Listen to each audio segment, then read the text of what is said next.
Assalamualaikum warahmatullahi wabarakatuh. Selamat pagi semuanya. Perkenalkan, saya Muhammad Satria Rangga Prayoga dari kelas 11 RPLA nomor absen 24. Di sini saya akan mempresentasikan hasil proyek akhir semester saya berupa aplikasi kasir berbasis web yang bernama Kasir Kita. Aplikasi ini saya buat untuk membantu pelaku UMKM melakukan transaksi penjualan, pencatatan stok, hingga melihat riwayat penjualan. Proyek ini dikembangkan menggunakan Node.js dan MongoDB.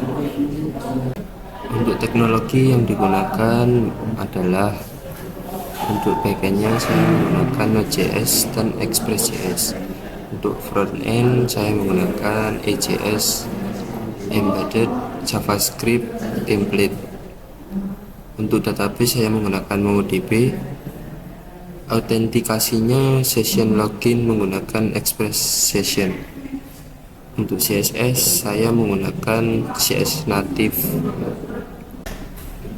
Untuk struktur folder aplikasi Kasir Kita sebagai berikut.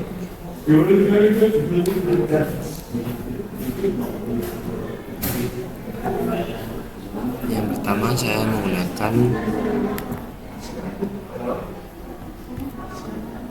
config untuk koneksi ke database MongoDB. Yang kedua saya menggunakan controllers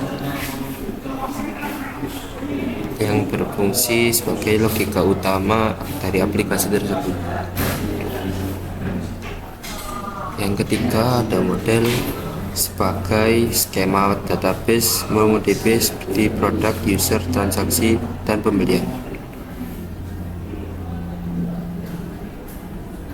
Untuk routes-nya berfungsi sebagai routing berdasarkan fungsi out, produk, transaksi, dan laporan.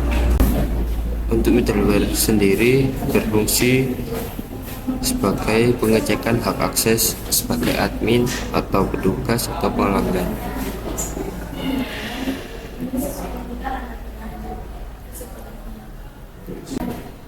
Untuk views adalah template HTML menggunakan EJS.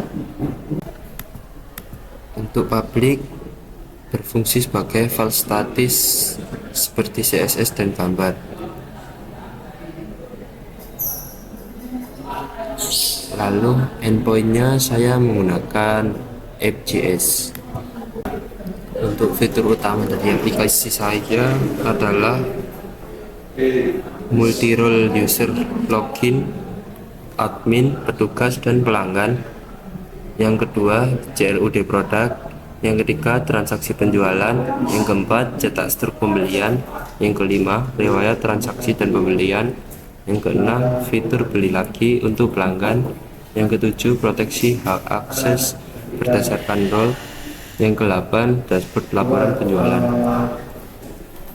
Untuk role dan aksesnya saya coba login sebagai admin dulu.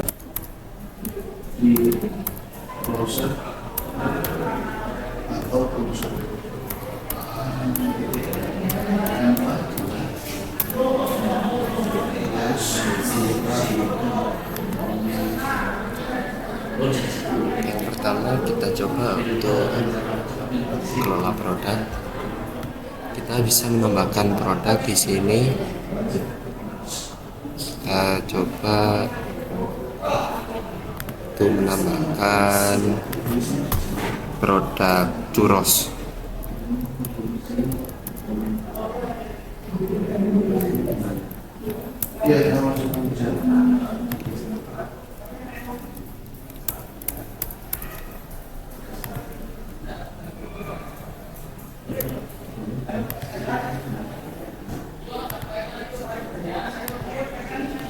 Kita harus wajib mengisi semua data-data yang ada di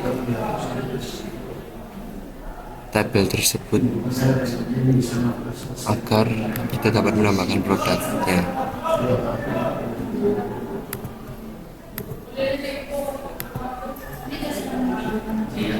Nah, ini untuk churrosnya sudah berhasil ditambahkan.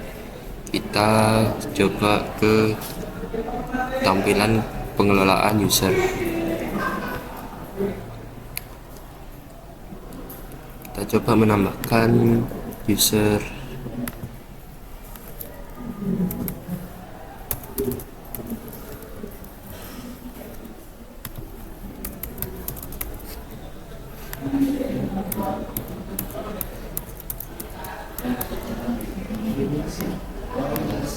Kita role sebagai apapun yang didaftarkan, kita coba sebagai tugas saja.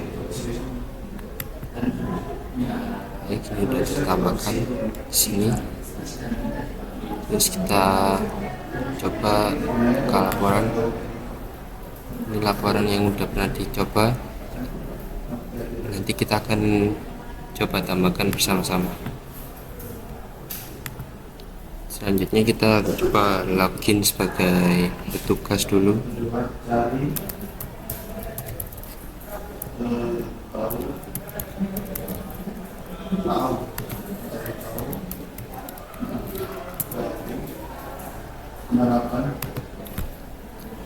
Ini untuk tampilan dashboard petugas. Lalu untuk kelola produknya, ini di sini hanya bisa melihat list-listnya saja, namun tidak dapat mengedit, menghapus, dan menambah produk. Untuk penjualan di sini lebih detail, dan laporannya sama seperti tadi di admin.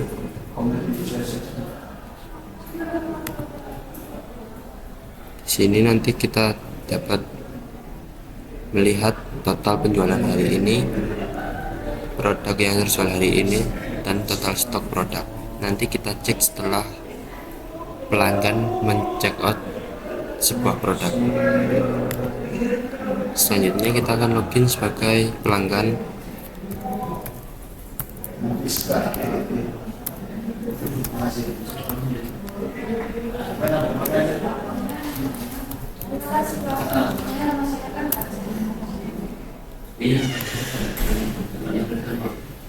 Ini adalah tampilan dari produk dari pelanggan, dashboard pelanggan saya seperti ini.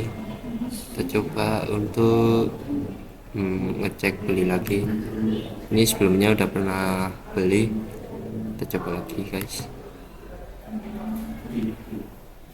Kita coba searching produk yang tadi kita tambahkan.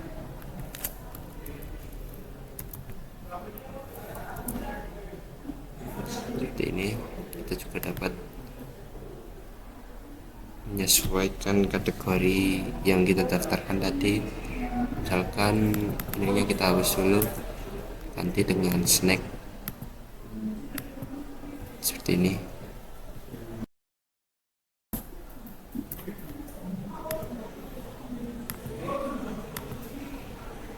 Seperti ini guys, akan muncul sesuai kategorinya.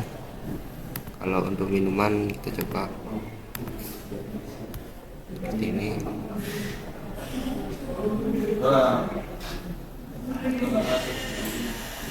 Lalu kita coba menambahkan favorit untuk misalnya churros tadi, hapus dulu, kita tambahkan favorit dan akan muncul apa yang kita favoritkan. Lalu kita akan coba untuk menambahkan ke cart atau keranjang.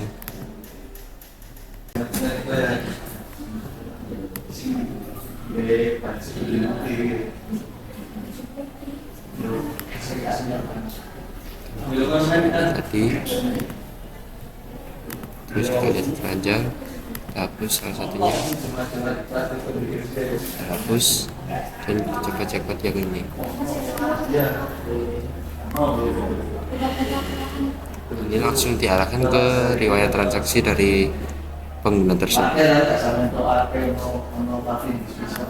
dan ini juga dapat mencekot dua barang sekaligus, tidak cuma satu, misal lebih dari satu juga bisa. Coba semuanya kita cekot.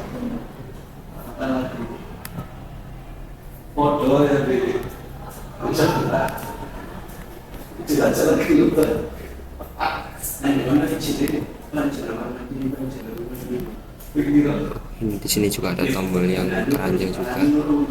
Nah, ini saya coba cekot semua, dan semuanya kita cekot sesuai dengan yang kita inginkan. Lalu kita coba cetak PDF-nya seperti ini.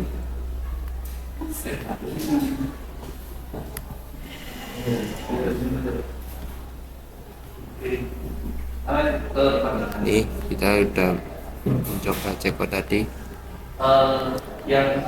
muncul semua apa yang kita cekot.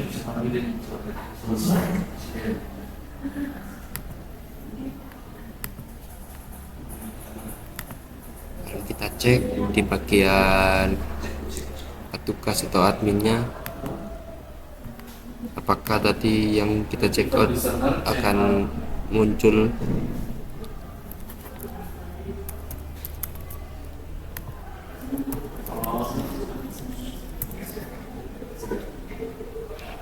Ini ternyata muncul, teman-teman, dan total produk yang tadi kita cekot semuanya muncul.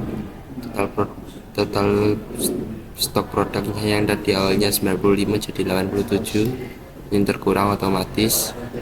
Coba lihat laporannya, ini ternyata terbaca.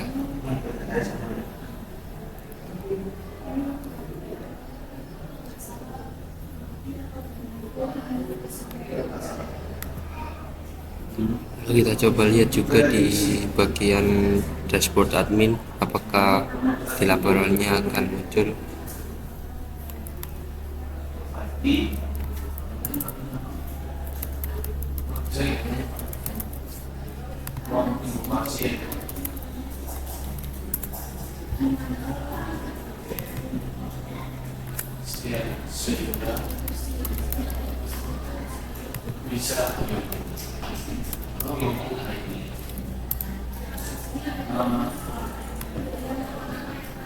Ternyata muncul, teman-teman, apa yang tadi dicekot oleh pelanggan. Dan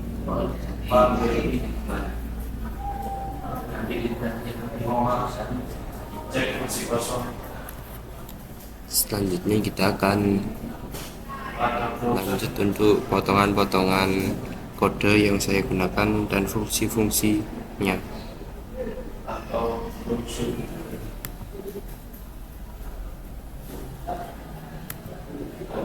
Model ini adalah skema data pengguna untuk disimpan di MongoDB menggunakan Mongoose. Untuk fungsinya, skema ini digunakan untuk membuat dan memverifikasi pengguna saat proses login serta membatasi hak akses dengan middleware.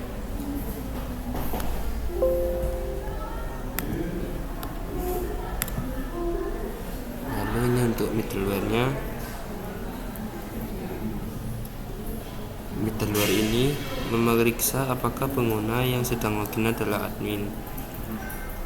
Reg session user adalah data session yang disimpan setelah login sukses.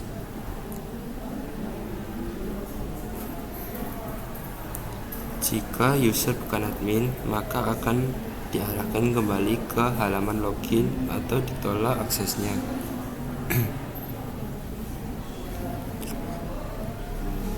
Fungsi dari middleware tersebut adalah digunakan untuk melindungi rute-rute penting agar hanya bisa diakses oleh admin saja, seperti pengelolaan produk, user, dan laporan. Selanjutnya kita coba cek dari controller dari pembelian. Jadi baris ini membuat data transaksi yang akan muncul di riwayat pembelian. Lalu fungsi dari produk ID adalah produk yang dibeli, untuk jumlah berapa banyak, harga total dari transaksi tersebut. Ini pelanggan ini akan memunculkan username dari pelanggan tersebut dan akan tampil di bagian laporan dari admin dan petugasnya.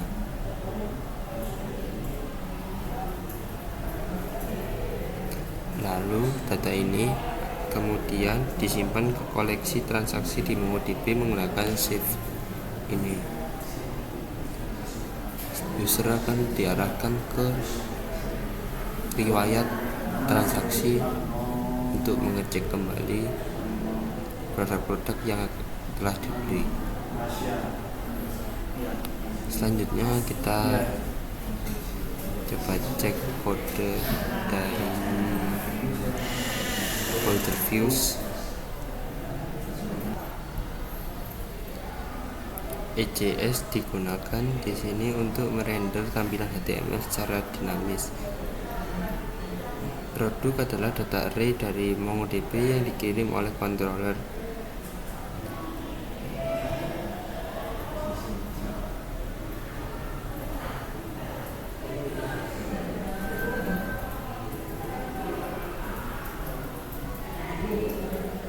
Nah, fungsi ini digunakan untuk menampilkan nilai JavaScript ke dalam HTML.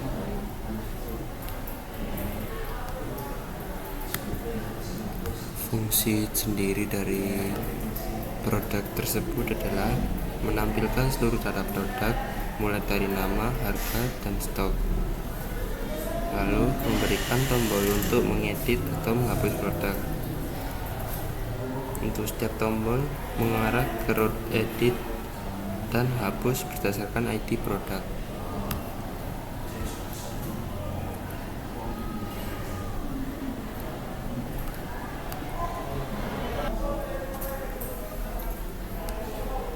Baik, demikian presentasi proyek akhir semester saya yang berjudul Kasir Kita.